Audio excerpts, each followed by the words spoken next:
Well, good morning, everybody, and Mayor Berkowitz, Lieutenant General Wilsbach, fellow veterans. It truly is an honor to be here this morning, and I want to begin by just asking for another round of applause for Rolling Thunder, for the Color Guard, the great job that they do all the time for us.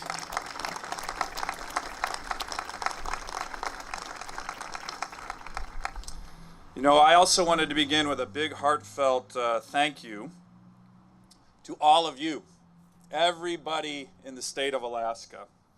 You know, Senator Murkowski kind of touched on this, but one of the most moving and satisfying things that I have seen while serving as your U.S. Senator is how much Alaska's communities all over the state support our military and our veterans. It is a special and unique aspect of who we are as Alaskans, as if embedded in our DNA. And I see this everywhere I go, big and small communities.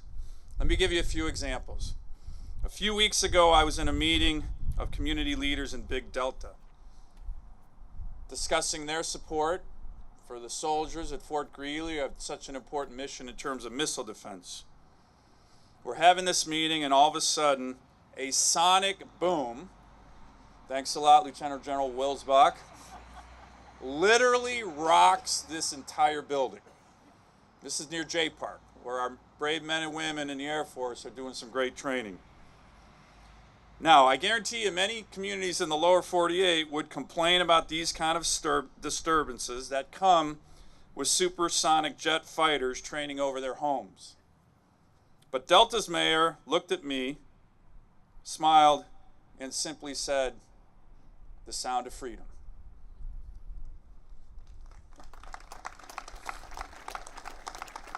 Which it was.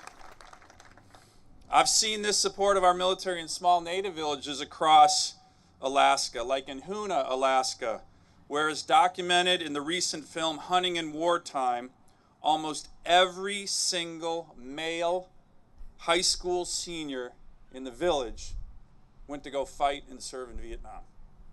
Every one of them. And this is not just a recent phenomenon in Alaska. In 1942, during World War II, Alaskans oversubscribed their war bond quota by nearly 300%, more than any state in the country by far. And it's not just my view that Alaska is unique in how deeply and passionately we support our military. Let me read an excerpt from a recent letter to the community of Homer from the commanding officer of the USS Hopper, a guided missile destroyer that made a port call just last month during the Northern Edge exercise when hundreds of people from Homer came out to greet this Navy ship. This is a quote from the letter from the captain of the ship. Quote, "To the patriotic men and women of Homer, Alaska, thank you for the warm welcome earlier this afternoon. In my 24 years of naval service, I've never seen as much patriotism as we enjoyed today. Your city is beautiful. Your positive energy was felt and cheers heard a nautical mile away." He then adds in parentheses in his letter, quote, "I'm being serious. It was a mile away." That's just last month. I had a similar sense of awe expressed to me by the retired Army colonel who oversaw the drawdown of tens of thousands of U.S. Army forces throughout the country in 2015. As part of our efforts, and there was a lot of us involved, to fight back against these misguided cuts by the U.S. Army, including the Army's 425, our Airborne Brigade Combat Team based right here in J-Bear, I met with this colonel, and I told him that when he came to Alaska, he'd see support for the military that no other state in the country could match. Now, this wise colonel smiled, actually smiled at me quite condescendingly, and said, "Sure, Senator." A number of months later, after this colonel, retired colonel, had traveled all over the country to over 40 communities, he came back to see me. And the first thing he said was this: "Senator, to be honest, I really didn't believe you, but I must say, when I went to Anchorage and Fairbanks, I've never seen anything like it in my life. Hundreds, if not thousands of people, young, old, veterans, turning out with marching bands, cheering in support of their soldiers. It was incredible. No other state I visited in those 40 communities was close to the support I saw in Alaska." So, on this Memorial Day 2017, I want to thank you for this great support. It is remarkable and it is unique in the country. So I think everybody here and for all our fellow Alaskans deserve a round of applause for that.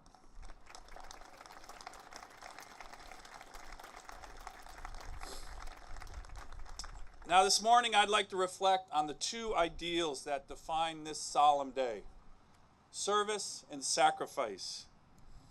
I had the honor of speaking at this event 2 years ago, recounting the ebb and flow of how we as Americans have treated our military members' service when they came home from the wars they fought. Now, we've always lionized and celebrated our World War II veterans and the over 400,000 Americans of this greatest generation who gave their lives defending freedom and defeating tyranny. Then came the Korean War, and that respect that we had, that high level of respect for our World War II veterans, to the tens of thousands of veterans from Korea and war dead from that conflict started to decline, something of benign neglect. And then, of course, came the Vietnam War, and we all know what happened. But to this day, we still really don't know why it happened. Our country went off kilter, and the respect given to our service members and those killed in action hit rock bottom.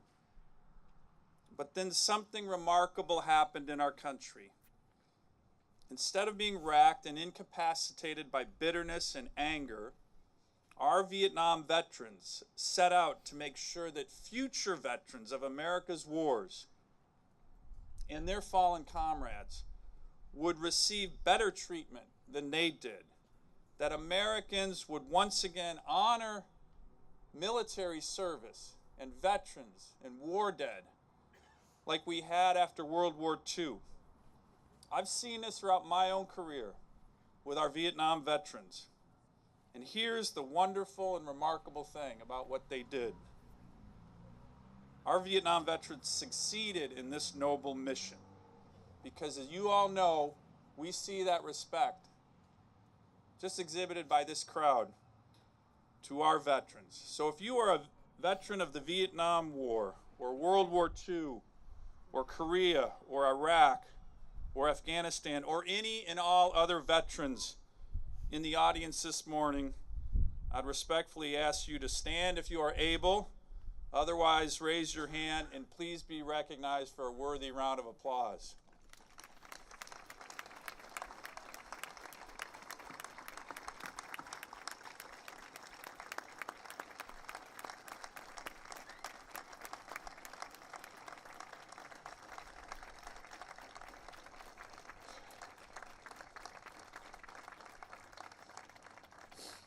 Now, with this kind of service that you see represented here by our veterans, also, as we know, comes sacrifice.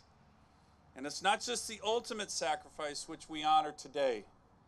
It is also the sacrifice of family members who have lost loved ones in defending our nation and who still live with wounds that never really will heal. The dead are not the only casualties of war. Today is the day when we also remember and honor that kind of sacrifice. We all know stories or even have family histories that weave together the fabric of this American sacrifice. I grew up hearing stories in my family about my 5 uncles and great uncles who fought in World War II. My great-grandmother proudly displayed 4 blue stars in the front window of her home. All of my uncles came home. The one in particular never really escaped the horrors of the combat he experienced. But there was another Sullivan family during World War II that was not so fortunate. I'm reminded of their enormous sacrifice every time I am in Juneau. There's a plaque in the harbor listing by name the hundreds of sailors killed in action when the USS Juneau was torpedoed by a Japanese submarine, and almost all aboard perished, including the 5 Sullivan brothers. Story goes that the U.S. Navy sent a Navy captain, a chaplain, and a doctor to the Sullivan farm in Iowa to break the news. The captain told Mr. Sullivan, quote, "I'm here with some tragic news about your sons." "Which one?" Mr. Sullivan asked. "I'm terribly sorry," the captain said. "All 5.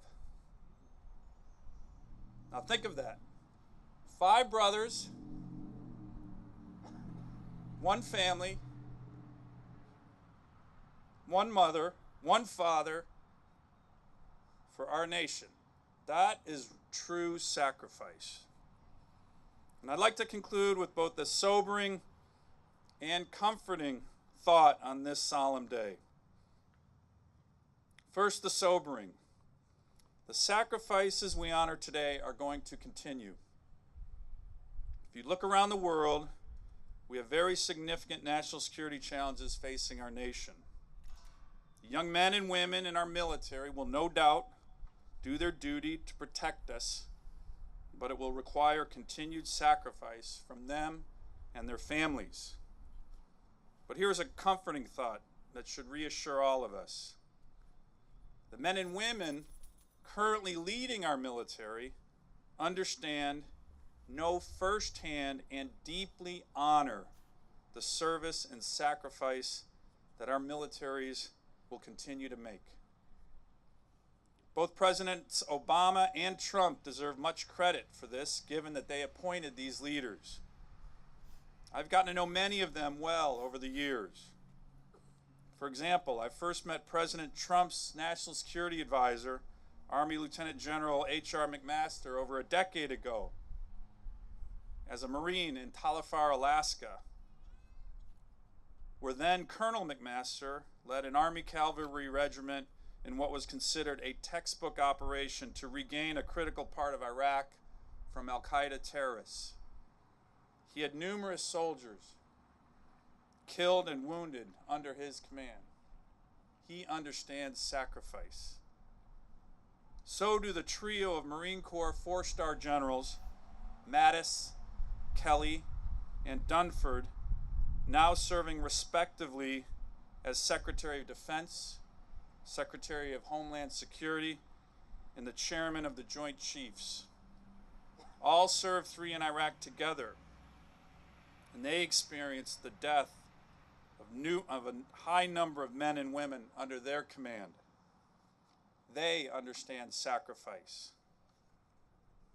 General Kelly lost a son in Afghanistan, a Marine Corps First Lieutenant killed in action. He understands sacrifice.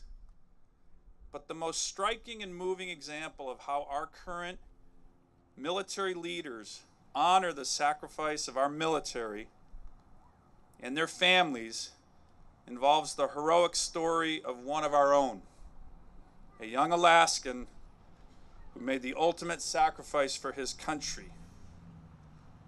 Now, this is a difficult but appropriate story to tell today. This is the story of Marine Corps Lance Corporal Grant Frazier.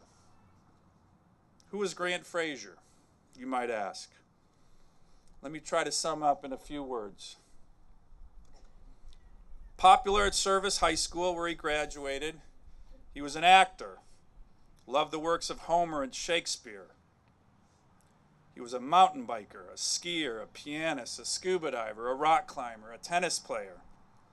He was lighthearted and mischievous. According to his Marine brothers, the only thing that could really rile him was when they talked about his sister in the way that some Marines can do. He was a fiercely loyal brother. You did not joke about Grant Fraser's sister, Victoria. He surprised his family and friends when he joined the Marines while still in college. But he wanted a challenge, and he knew he would thrive in the Marines. And he did thrive in the Marines. He planned on coming back home to work as a paramedic with the Anchorage Fire Department. On August 3rd, 2005, in Anbar Province, Iraq, he was on a mission, Operation Quick Strike, to avenge the killing of his fellow Marines when his Amtrak vehicle was hit by a massive improvised explosive device. He was 22 years old when he made the ultimate sacrifice. Now, I love our military, but it sometimes can be bureaucratic and boneheaded. It took 11 long years and the tenacious, beautiful spirit of Grant's mother, Sharon Long, for him to get a proper burial at Arlington Cemetery. This past fall, just 2 days before the funeral, I was sitting next to General Dunford, the Marine chairman of the Joint Chiefs of Staff, at a dinner. I told him about Grant's heroism and about Sharon Long's heroic perseverance. On an overcast day this past fall, September 30th, 2016, Grant Fraser was put to rest among his brothers and sisters, our nation's heroes, at Arlington National Cemetery. The chairman of the Joint Chiefs, a man who understands sacrifice, looked on in respect in his dress blues. He later told me that when he read about what happened with Grant, he couldn't sleep. He wanted to be at the funeral to honor Grant's sacrifice and that of his family. Now, I've been to a lot of funerals in my Marine Corps career. This was the most moving funeral I have ever attended. Not because of the presence of General Dunford, the most powerful U.S. military officer in the country, not because of the serendipitous presence of the Marine captain in charge of the Arlington Burial Honor Guard, whose twin brother was one of the fallen Marines whom Grant Fraser had been sent to avenge the day he was killed 11 years ago. It was so moving because on that day, rank didn't matter.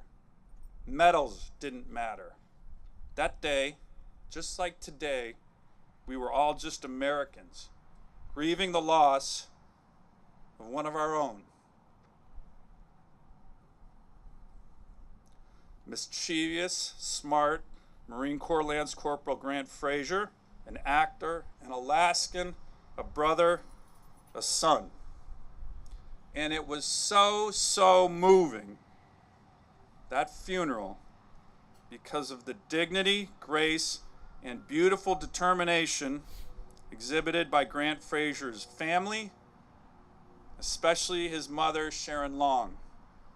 So, ladies and gentlemen, would you please stand and join me in a round of applause for Alaska's Gold Star mother, Mrs. Sharon Long.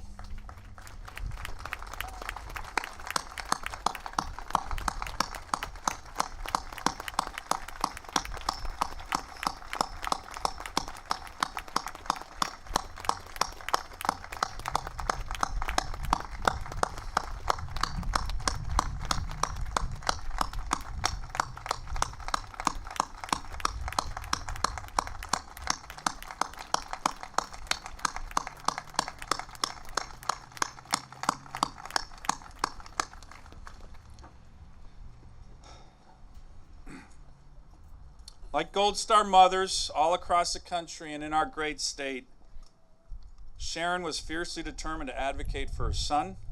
She never gave up, and neither will we ever give up on them or their memory. Her actions recall the Memorial Day words of President Reagan in 1985 after placing a wreath at the tomb of the unknown soldier, a place that is not far from Grant Fraser's eternal resting place. And I'll conclude with these words from President Reagan. If words cannot repay the debt we owe these men and women, surely with our actions we must strive to keep faith with them and with the vision that led them to battle and final sacrifice. Our first obligation to them and ourselves is plain enough. The United States and the freedom for which it stands, the freedom for which they died, must endure and prosper. Their lives remind us that freedom is not bought cheaply. It has a cost. It imposes a burden. And just as they whom we commemorate were willing to sacrifice so much, so too must we, in a less final, less heroic way, be willing to give of ourselves. God bless our fallen heroes. God bless our veterans. God bless Alaska. And God bless the United States of America. Thank you.